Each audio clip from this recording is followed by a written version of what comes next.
नमस्कार, मी सुरेश चिरडे. आपण पाहतात महाराष्ट्र 24 न्यूज.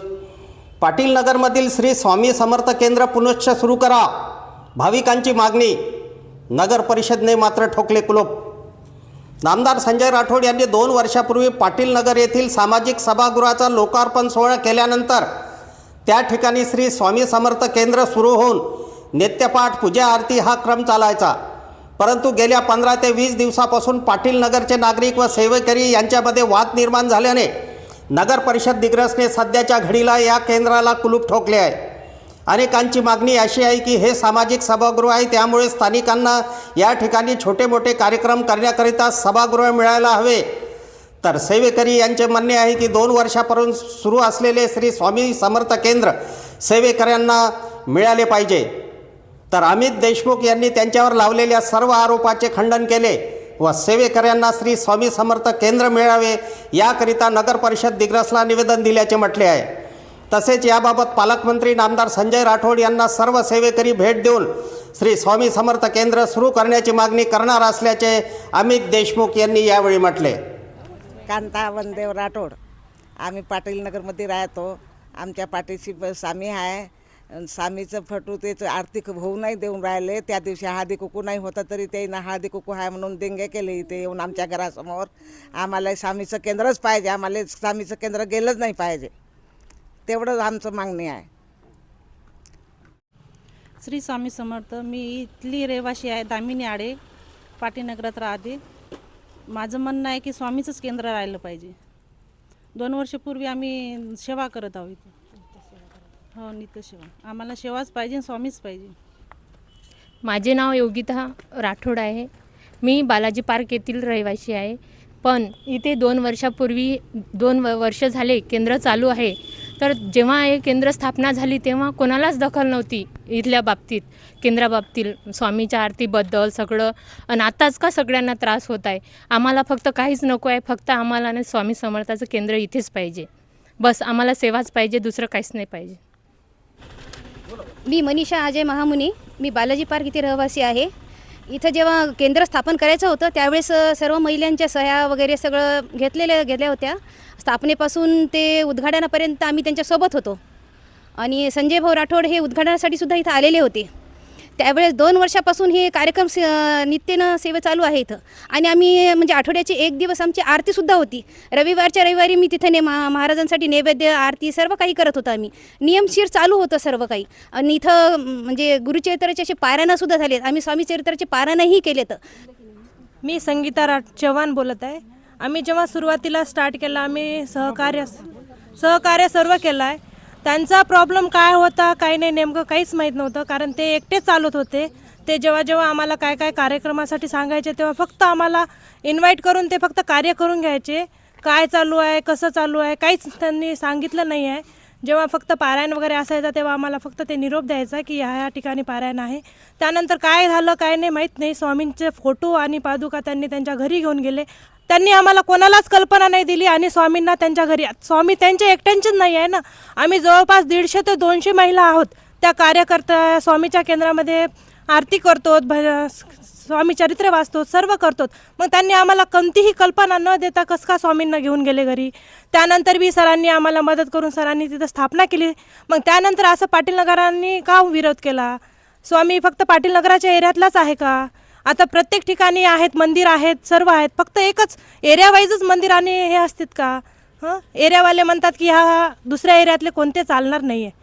असं कुठं ठरलेलं नाही आहे ना की एरिया आहे म्हणून. अरे पूर्ण महाराष्ट्र तर जाऊ द्या, पूर्ण विश्वसुद्धा स्वामींचंच आहे. स्वामीच ठरवणार आहेत की कसं होणार आहे आणि काय नाही. ते असं अडथळे टाकून काही उपयोग होणार नाही आहे. मी माझं एवढं शब्द म्हणणं आहे की आम्हाला स्वामी पाहिजे, पण असा कोणाचा विरोध करून नाही पाहिजे. सर्वांसाठी सहमती घेऊन स्वामी आमच्या केंद्रामध्ये आणखी परत वापस आले पाहिजे. तशीच आरती झाली पाहिजे आणि तसेच पारायण झाले पाहिजे. हीच माझी स्वामीच्या चरणी प्रार्थना आहे. श्री स्वामी समर्थ. माझे नाव योगिता राठोड. आता ते फोटो घरी नेल्याच्या नंतर पण आम्ही एकही गुरुवार असा नाही की आम्ही आरतीला आलो नाही. आरतीला येत आहे, पण आम्हाला इथे रोडवर बसवल्या जात आहे. रोडवर बसवल्यानंतरही ते म्हणतात की आम्ही हळदी कुंकूचे कार्यक्रम आहे. पण हळदी कुंकूचा कार्यक्रमच नव्हता त्या दिवशी. फक्त आम्हाला दाखवायचं होतं की हळदी कुंकाचा कार्यक्रम आहे. आणि आम्ही इथे आरती बोलत होतो आणि त्यांचे नाही का पिक्चरचे गाणे चालू होते जोरजोरात. श्री स्वामी समर्थ. मी शैलजा केशव वानखडे. मी स्वामी सेवेकरी आहे. 1.5 वर्ष झाले केंद्रात सेवाईसाठी येत आहे. 1.5 वर्षातून 2दा महाराजांचे सप्ताह झालेले आहेत 7-7 दिवसांचे. या सप्ताहामध्ये स्त्री पुरुष सेवेकरी या सगळ्यांनी मिळून खूप चांगलं योगदान देऊन हे दोन्ही सप्ताह आम्ही पार पाडलेले आहेत. त्यामुळे इथे की हे केंद्र नुसतं महिलांसाठीच आहे आणि ते महिलांनीच यावं हे काही योग्य नाही आहे. कारण की कोणतेही असा गट किंवा समूह महाराजांचा सेवेकरी असू शकत नाही. विश्वातले सगळे प्राणी मात्र हे महाराजांचे सेवेकरी आहेत. त्यामुळे इथे येऊन प्रत्येकाला सेवा करायचा अधिकार आहे. तसेच हे जे आता आम्हाला वारंवार म्हटलं जातं आहे की इतर नगरातल्या लोकांनी येऊन इथे सेवा करू नये, पण मला एक प्रश्न पडतो की शेगावला का नुसतं शेगावचेच लोक दर्शन घेतात का? आपण जाऊन दर्शन घेत नाही का त्यांचं? मग हे जर इथे हा एरिया एकदम चांगला आहे. इथून 5 एरिया हे केंद्र कव्हर करतो. 5 एरियातले सेवेकरी इथे येऊन सेवा करतात. तसेच दिग्रसच्या आजूबाजूची जे खेडी आहेत त्या खेड्यावरून सुद्धा ॲटो भरून गुरुवारच्या आरतीला सेवेकरी आरतीला येत आहेत. त्यामुळे इथं आमच्या आस्थेसोबत कोणताही दुजाभाव न करता इथे आम्हाला सेवा करायची संधी द्यावी हीच पाटील नगरच्या लोकांना विनंती आहे. आणि त्यांनी यावर विचार करावा की आतापर्यंत आपण कोणालाच विरोध केला नाही तर आताच का, हा प्रश्न आम्हाला पडलेला आहे. श्री स्वामी समर्थ. श्री स्वामी समर्थ. मी अमित सुधीरराव देशमुख स्वामींचा सेवेकरी आहे. गेल्या 2 वर्षापासनं इथे स्वामींचं केंद्र स्थापन झालं आहे. विधिवत सगळ्या गोष्टी इथे सेवा सगळ्या गोष्टी प्रार्थना सुरू आहेत, सुरळीत सुरू आहेत. काही दिवसांपूर्वी सर्व सेवेकरींनी सौ तेजस्विनी जगताप आणि श्री आशिष जगताप यांना केंद्रामध्ये चालू असलेलं जे काही कार्यक्रम असतात, इथे आलेली देणगी असते, इथलं नियोजन असते, हे सगळं सेवेकऱ्यांनी विश्वास त्या दोघांवर टाकून त्यांच्याकडे इथलं सगळं नियोजन सोपवलं होतं. मात्र गेल्या 1 वर्षापासून त्यांनी हे नियोजन सगळं ढासळून लावलं होतं. सगळे अधिकार स्वतःच्या हातात घेऊन घेतले होते आणि कुठल्याही प्रकारची नियोजनासंदर्भात असो व्यवहारासंदर्भात असो पारदर्शकता त्यांनी ठेवली नव्हती. त्या संदर्भात गेल्या 8-9 महिन्यापासून मी सातत्याने त्यांच्याकडे वारंवार पाठपुरावा करत होतो. जेव्हा मी केंद्रात यायचो किंवा जिथे जिथे भेट व्हायची तिथे सातत्याने मी आशिष जगताप यांना सांगायचो की केंद्रामध्ये अशा पद्धतीचा असंतोष निर्माण होत आहे तुमच्या दोघांबद्दल. तुम्ही त्या पद्धतीची पारदर्शकता व्यवहारासंदर्भातली असो अथवा नियोजनासंदर्भातली असो किंवा कुठल्याही सेवेकरींबरोबर संबंधितली असो, ती पूर्ण पारदर्शकता तुम्ही घेऊन या. तुम्ही मीटिंग लावा, दोघेही जण सर्वांना बोलवा, मला बोलवा अथवा नका बोलवू हा तुमचा प्रश्न. मात्र तुम्ही सर्वांना बोलवा आणि त्या संदर्भातली मीटिंग घेऊन सर्वांसमोर ह्या सगळ्या गोष्टी पारदर्शकपणे ठेवा आणि मांडा, हे सातत्याने मी सांगत होतो. मात्र त्यांनी या सगळ्या गोष्टींकडे दुर्लक्ष केलं. जेव्हा या सगळ्या गोष्टींचा अतिरेक झाला तेव्हा सर्व सेवेकरींच्या मदतीने मी पुढाकार घेतला आणि दिनांक 27 डिसेंबर 2025 रोजी सायंकाळी 7:14 मी त्यांना आशिष जगतापांना मी फोन केला की उद्या सकाळी 10 वाजता आपली केंद्रामध्ये बैठक आहे. सर्व नियोजनासंदर्भात आणि व्यवहारासंदर्भात तुम्ही दोघंही सहपत्नी तुम्ही 10 वाजता हजर राहावे आणि त्या सर्वांना समोरासमोर उत्तर द्यावे, असं मी त्यांना फोनही केला. त्यांच्या मोबाईलवर त्या पद्धतीचा मी व्हॉट्सॲपवर आणि टेक्स्ट मेसेजसुद्धा मी त्या पद्धतीचा टाकला, जो मी तुम्हाला दाखवत आहे. दुसऱ्या दिवशी आम्ही ठरलेल्या वेळेप्रमाणे 9:45 वाजता सर्व सेवेकरी महिला भगिनी असो पुरुष मंडळी असो आम्ही इथे हजर झालो. 9:45 वाजता हजर झाल्यावर आम्ही बराच वेळ त्यांची वाट बघितली, कारण की केंद्राच्या चाव्या ह्या फक्त त्या दोघांजवळ होत्या, कोणाही जवळ ते देत नव्हते. सर्वांच्या विचारांनी शेवटी त्यांच्याकडे एक मी व्यक्ती पाठवला चावी मागायसाठी. मात्र त्यांनी चावीसाठी नकार दिला आणि नंतर सर्वांच्या परत सहमतीने मी स्वतः पुढाकार घेऊन केंद्राचं कुलूप फोडलं आणि केंद्रामध्ये आम्ही सर्वांनी प्रवेश घेतला. केंद्रामध्ये प्रवेश घेतला असताना तिथे स्वामींची जी मोठी प्रतिमा आहे ती नव्हती. छोट्या छोट्या इतर ज्या प्रतिमा असतात ज्याला दरबार म्हणतात त्यासुद्धा तिथे नव्हत्या.